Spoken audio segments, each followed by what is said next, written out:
Supreme কোর্টের senior আইনজীবী ও জামায়াতে ইসলামের সাবেক সহকারী secretary general barrister Abdur Razzaq মারা গেছেন। ইন্না লিল্লাহি ওয়া ইন্না ইলাইহি রাজিউন। বিকেল 4:30টায় রাজধানীর ইবনে সিনা হাসপাতালে শেষ নিঃশ্বাস ত্যাগ করেন তিনি। ক্যান্সার আক্রান্ত আব্দুর রাজ্জাক গত 19 এপ্রিল সেখানে ভর্তি হন। অবস্থার অবনতি হলে আইসিইউতে চিকিৎসা দেওয়া হয়। পতিত আওয়ামী লীগ সরকারের সময় আন্তর্জাতিক অপরাধ ট্রাইব্যুনালের জামায়াত নেতাদের প্রধান আইনজীবী ছিলেন ব্যারিস্টার রাজ্জাক। 2013 সালের দেশ ত্যাগ করেন তিনি।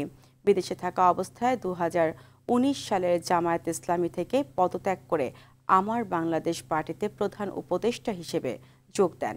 অসুস্থতার কারণে সে পদও ছেড়ে দেন তিনি। দীর্ঘ 11 বছর পর গেল ডিসেম্বরে দেশে ফিরেন ব্যারিস্টার রাজ্জাক।